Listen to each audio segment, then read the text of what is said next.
kati yatumanya va bya sente ekikatola we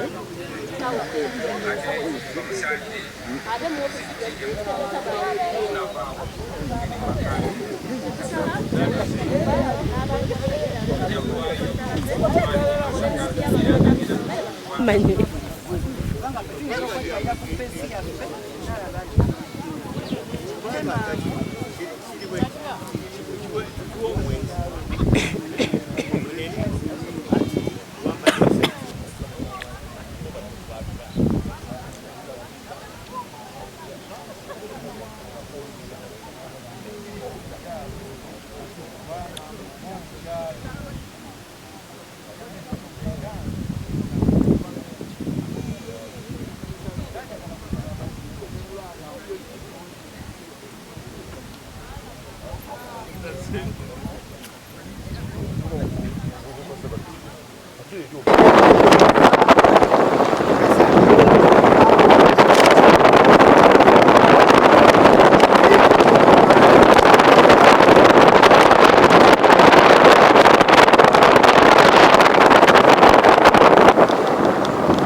Free for liberty, together we all stand.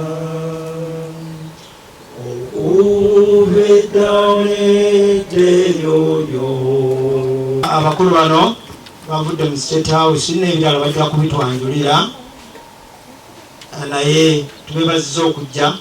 Tusaba tubeere bakkakkamu kubanga gwe tulowooza nti mulabe wa kyalo tujja kwemba ekitiibwa kya Buganda n'oluvannyuma tukwase abakulu pulogulaamu batandike okusomesa n'okutubuulira byonna ebiriwo.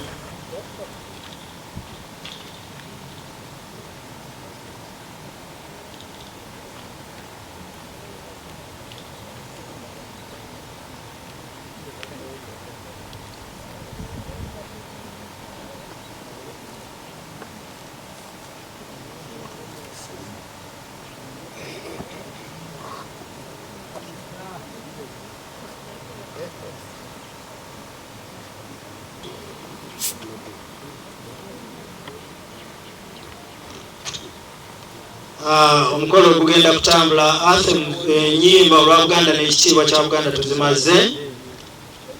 Twagala okuyimaza amaanyi okutandika omukolo guno nga tetufunye essaala. Nsaba mukulu Kikulu jangu otuwe essaala nga nyimpimpi naye ng'egatta bingi. Tuyombeke tusabe. Katonda waffe omulungi tutugulumiza tukutendereza tukusuuta obulungi bwo gye tuli. Tukwebaza olw'okutukuuma okutuusa kaakati ye tukulungutanye. Tetulina bwebakiro batugoba enkya n'eggulo. Luŋŋamye nabo abaluŋŋamye. Tukwebaza kubanga bazze bawulidde okukaba kwaffe.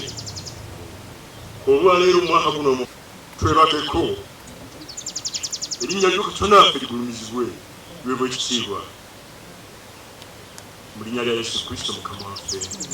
Otambula tugenda okufuna okwogera kwa ssentebe w'Olusiwano awe ne lipooti ye bw'anaaba amaze. Waalina ensonga n'aba estate bano, so mbadde nsaba mutuwerekere tugendewo tuwabule nga nammwe we muli abatuuze, nammwe ffe ebyaffe tubikolera mu musana. Ssebo jeno mbadde nsaba okkirize abasobodde otwegatta kuba twegatteko tugendeyo tulabe ensonga zaabwe tubawabule basobole okufuna. Ne bagenda tunaaba tubimanya ne mwebale kujja mwebalire ddala sijja kwonoona budde ssentebe.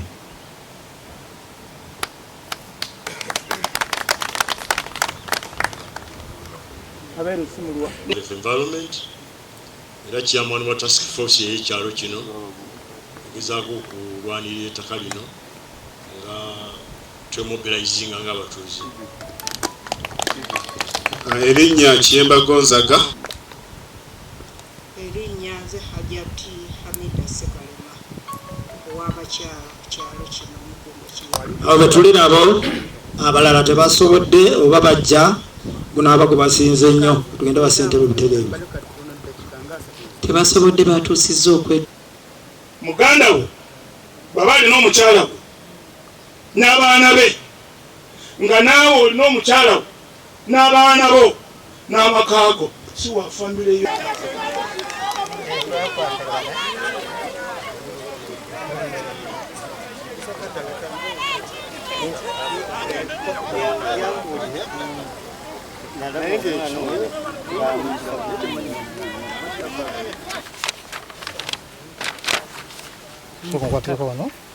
Empapula nga tunnazitulaga court order yo gye twagala okulaba eyo eyagoba aba manyi gwe bwomugaa yingira kiba kiraze order nzirina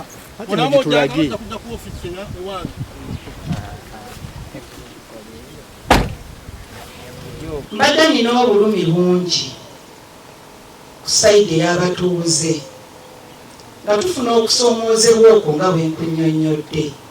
Leero omwami n'afuna ttaka yanajja n'amaanyi ag'enjawulo ng'ate awerekeddwako abantu abandibadde batuwafu obukuumi ate nga be bamuwerekera okujja okukwata abantu baffe wano abapoliisi nga bennyini be bamuwerekera ate ajje atulugunye abantu.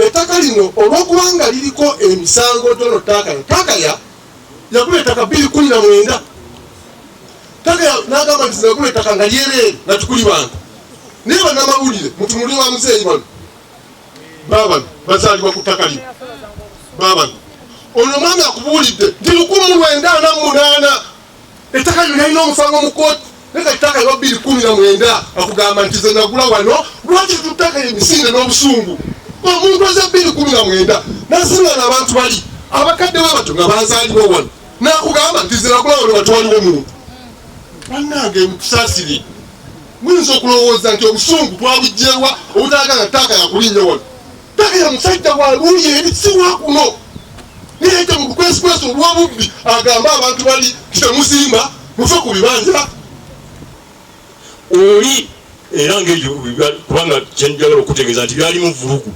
omuntu agula atya siko ya mayiro n'agigula obukadde 27 ate najja n'atandika okugamba abantu nti temukola bwe muti temuzimba temukola kiti nze ne recording gye nina ku simu yange nga anzoganya n'abalala n'abakwata n'abasiba abazimba edda abalina ebibanja byabwe okumala emyaka n'emyaka n'abatulugunya. Ono omuyindi ali willing okutuguza okutuwa obwananyini buli muntu ayagala okufuna obwananyini yegule. Omuyindi ono omukulu oli Takaya yagamba nti kyengamba singa omusango kuba gusaliddwa in any way Takaya bw'atwala land fund sebo eyingirebo etuyambe tumusasule atuvire tumusasule oba munabeeramu n'amagoba ku kadde 27 ofisi ya president tweyimirire land fund tweyimirire esafiire sente ezo tulidazisasula n'abazzukulu baffe abazzukulu balisasula. Amanya gange nze Haruna Ziwa nina emyaka 88 kati ntambula kwa 88 ndi muto mutaka ku kyalo kuno kwenzaaliddwa kwenkulidde kwenkoledde mu ssamba ya Samaria naye ebitawaanya bannaffe babimalewo baleme kukwekera ttako. Sikiina kyendiisa abaana omusajja yafanga ennaku z'omwezi 19 omwezi ogw'ekkumi n'okutuuka kaakati tuli abakyala 2 wali wano n'abaana tubayina tetusobola kulima tetukyalina kyetusobola kukolerako ebintu byonna byayonooneka. Kati kyenneebuuza bali abateekako ku ndagaano ng'abajulizi Amos Italian ne Nakalyango Saala baafuna ddi powers era nsaba bandage ku powers zaabwe okubeera nti be bannannyini. Ekyamazima yagula era tewali yamugoba bwe yagula. Obuzibu bw'omukyala bw'atamanya oba bw'amanyi kati nga yeebuzaabuza, empaanyi zaaseetulwa era tewali yeegaana nti tewali amumanyi, era twamuteerako emikono ng'agula ku ndagaano ezimu. Naye ekizibu kye kiri mu kuseetula. Twajja ne tufuna ebizibu ne babyeyambisa, bo omuseetuzi n'abyeyambisa, ataasobola kugamba ono omukyala nti waliwo ebizibu katuyiseewo ekisaawo kyataliiwo. Mbadde mu nsonga z'ab'ebibanja ku ttaka lino eziwera, naye nga estate eno eriko enkaayana, waliwo abakayanira obwa Land Road. Omukulu ttaka y'oyo gwe mulabye n'ab'amajaani, naye ate bano abatuuze abasinga bo balinako bibanja. Kati ffe nga tugezaako okulwanirira rights zaabwe ez'ab'ebibanja ku ttaka kuno baleme kubeera affected. Era ng'okujja ku ssebo kugenda kubazizaamu confidence okuba nti gavumenti ebalwaniridde okutuuka okusitula General Mulamba ajje mu nsonga zino tulabe nga abalina enkaayana ezifaananga ezo. Naye ng'okutaka basinga okuba nako nti agamba nti nannyini ttaka y'abadde wano atiisatiisa okubagoba ku bibanja byabwe. Kooti order yafulumanga emusitopinga okuddamu okulinnya ku ttaka lino until nga issue zimaze okumalizibwa.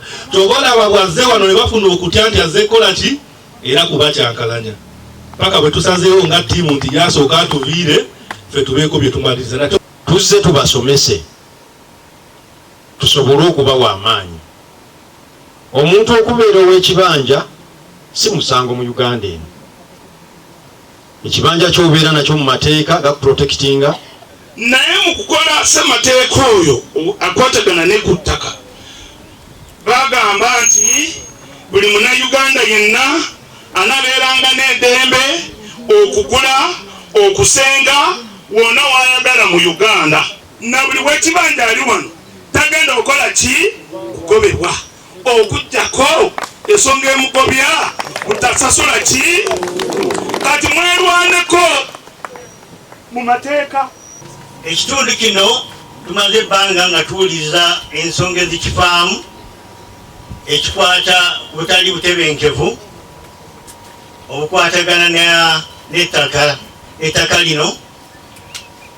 Osooka waliwo issue bbiri, obwannannyini bw'ettaka. Ensonga ezo ziri mu kkooti era zitambula, naye engeri gye zitambuzaamu nkikakasa nammwe temuli bamativu. Wano mu Central mu Buganda ensangi zino mukimanyi nti ekiriwo ekigenda maaso bwe bubbi bw'ettaka. Kyokka nga abasinga okukosebwa mu kiseera kino beba ebibanja, kubanga betuyita balandi grabbers abo bakozesa omukisa ogw'obuvuyo obuliwo mu by'amataka.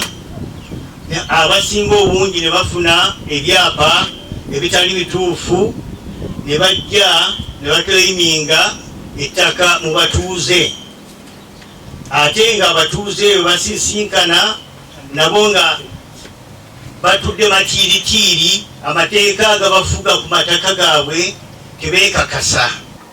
N'olwekyo nze ŋŋamba bwe nti abatuuze ab'ekitundu kino mwandibadde temweraliikirira oba nakuba miranga nti bajja okubasenda. Teri ajja kubasenda mu mataka gammwe. Gavumenti weeri okuba protectinga, kubanga teriyo omuntu ajja kubeera nga awa abantu oba banna ssente ezibeera nti buli muntu abeera ne land title. Tikiriyo. Abalwanyisa abantu abali ku mataka ng'ab'ebibanja abajja ne land titles ezitali well verified ne babatataaganya, gavumenti begezaako okulwanyisa okulaba nti ekibbattaka ekyo kiggwaawo. Naye mukwate amateeka agabafuga ku mataka gammwe. Ffe weetuli tujja kubadduukirira eri abo bonna ababa batataganya nga bakiriminga nti bannannyini ttaka. Nannyini ttaka tateekeddwa kutaataaganya muntu yenna kasita obeera nga oli mu mateeka nga bwe babadde babasomesa. 8 Desemba 2020 balanga ettaka lino nga balitunda estate y'amajaani ey'abayindi. Neŋŋenda neŋŋamba kubanga nali ndimanyi, neŋŋenda nendinoonyerezaako e Kampala, neŋŋenda ku twedi nendaba nga kituufu ettaka lye boogerako likola ki gyeriri. Neŋŋenda ku babirifu bali Kalungi Plaza abaaliranga lwa kooti nembalaba neteekamu okusaba kwange era bajja ne balinambuza ettaka lino nga bwe liyise era ligenda mpaka eri wansi. Amajaani gyegali bagenze bagasawa bazimba ennyumba kiro na misana, abamu bazimba kiro era kati bw'otuukako obuyumbayumba bwe bagenze bazimba bungi nga bagamba nti omuntu bw'azimba ku ttaka aba takyavaako. Naye naligula ku kooti, empapula zonna nzirina nekyapa nkirina. Kati kyenjagala oda njirina, eno nagula estate nagigula ku kooti era ensango gyonna gyawedde, tewaliwo musango nagumu. Njagala buli omu alaga engeri gye yajja abanga alina ekibanja. Nze kooti mu kugula, kooti yanguza